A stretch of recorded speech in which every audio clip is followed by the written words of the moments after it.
So in this part of the video, I'm going to basically give you a review of some of the basic properties of the scattering matrix.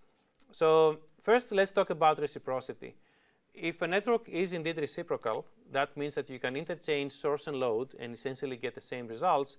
That is given as basically SNM is equal to SMN, as long as N and M are not the same. So a classic case for a two-port network, for example, is that the S12 and the S21 are basically the same. So the S21 for the network, meaning the power you get in port 2 when you feed it from port 1, or vice versa, is basically going to be equal the same numbers. That's a classic case in all passive networks, but it does not happen, for example, when you have an amplifier.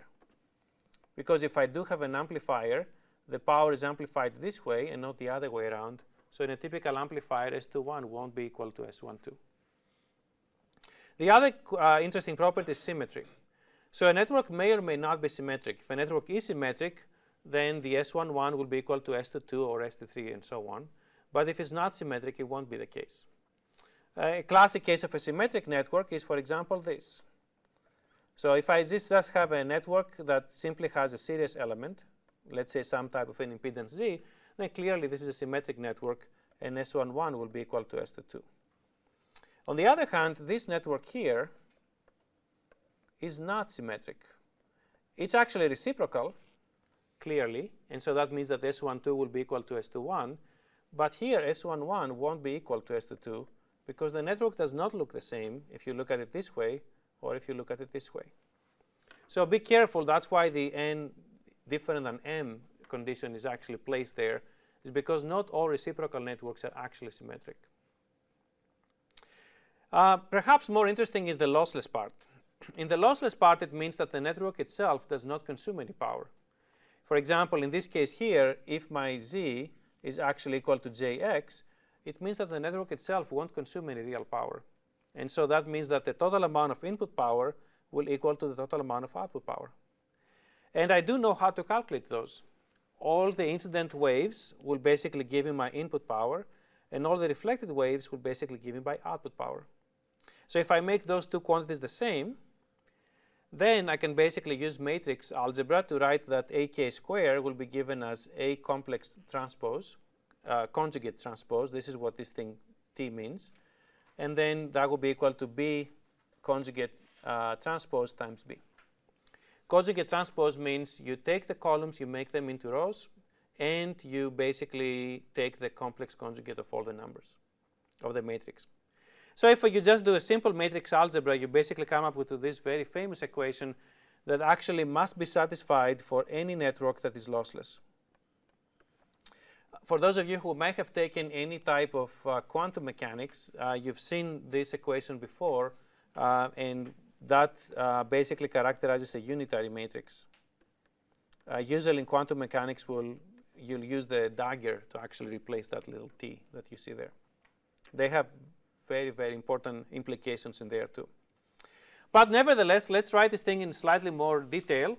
So S transpose complex times S will basically make the unit matrix, which is given right here. And if I actually do this multiplication, I will get some equations that I really want to show you in a little bit more detail. For example, the first equation that you will see right here simply says that S11 square plus S21 square plus S31 square plus all the way to Sn1 square should be equal to 0. And so essentially that means that if you feed this network from port number 1, which is basically given the wave A1, that power must exit from all the other ports. So S21 square is nothing else but B2 over A1 square. S31 square is nothing else but B3 over A1 square, magnitude, and so on and so forth. And so, of course, S11 square will be the reflection in that same port. So that simple equation is very intuitive. If you feed the network from port 1, that power will either be reflected into port 1 or will go and exit from one of the other ports. So when you sum all of these numbers up, you must get equal to 1. If this guy is actually less than 1, this network actually is lossy. It means some of the power did not make it out. It was actually consumed in the network. The same equation is actually written here. Essentially, the easiest way to remember these equations is to basically take the S matrix. This is the S matrix right here. And just remember that you basically sum the column square. So the first column square must be equal to 1. The second column square must be equal to 1. The nth column square must be equal to 1. Right? So this is the case when you feed this from port 1, you feed this from port 2, you feed this from port n. And then there is another equation you can remember, which is actually given right here. This basically says that if I consider those columns as vectors and I multiply them, I will basically get equal to 0. Where, as we're going to see in a little bit in the example, where this thing actually becomes interesting is you can use this equation to actually find some of the matrix elements. For example, for a two-port network, this equation means that S11 square plus S21 square is equal to 1. And so that means that if I do know the S11, I can actually find the S21 at least magnitude-wise. And sometimes by using a little bit more knowledge of the network, I can also find the phase of S21. Questions of the three basic properties of the S matrix. So I didn't quite get, so what's the reasoning again? Could you say that again for why if you take two different columns and you're looking at the conjugate of one column, you're going to get 0? Yes, I did not actually give a physical reasoning for that. I simply said that this is also a property following this STS is equal to I. I didn't really give any physical reasoning for that. The physical reasoning, at least in my mind, is right here. Okay, great. Because if it all has to That's right. stay, then... That's right. Any other questions? All right. So in this part, I'm going to show you an interesting example of calculating the S matrix of a network utilizing the basic properties that we just saw. So this is a very interesting, it's an electrically small impedance step, which essentially means that you come from one impedance Z01 and you exit from a different impedance Z02. So if this was a microstrip line, for example, you would see two different widths, one following the other. And that type of an impedance step is used a lot. One example is the project that you are doing. So electrically small means that each one of these lines basically has an electrical length that is practically 0. So that means that we will assume that there is no phase shift between the input and the output. The wave basically does not gain any phase or lose any phase here because the electrical length is practically 0.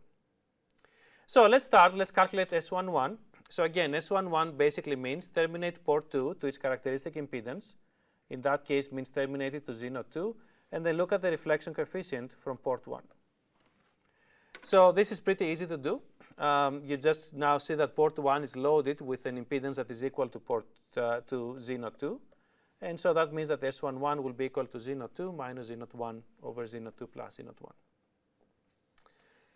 Now let's calculate S21. You can do the calculation of S21 as you've seen in a previous video just by looking at the voltages, meaning V1 and V2. And I do invite you to actually do that. You will learn quite a bit. But instead of that, here we can use the fact that this is an electrically small impedance step. That means it's necessarily a lossless network, assuming ideal transmission lines. And that means I'm going to use this property here to calculate my S21, since S11 is known. So by using this property, I can basically get that the S21 will be equal to plus or minus square root of 1 minus S11 square. And so now I have to basically make a choice. Do I pick the plus sign or the negative sign? Because this is an electrically small network, and that means there should be no type of a phase shift, I must pick the plus sign here. If I were picking basically the negative sign, I would have implied that there was basically 180 degrees phase shift, which actually nothing here can actually give you 180 degrees phase shift because there is no electrical length. And so from this very simple two-step argument, I now know my S21. And because my network is reciprocal, the S12 will actually be equal to the S21.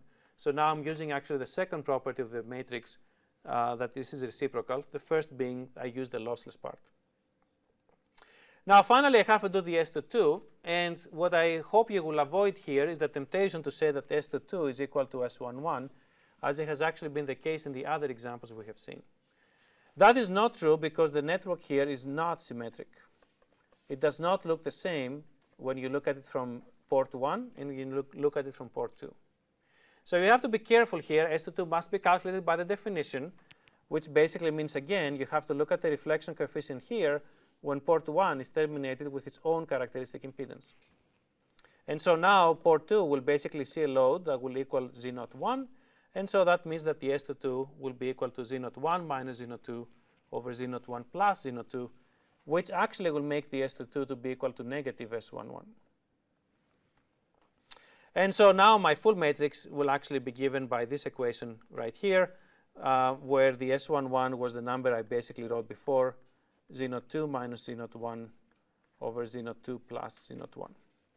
So it's a very quick calculation, but you can do the same type of argument for many, many networks that are lossless and reciprocal and perhaps symmetric. In our case, it was not.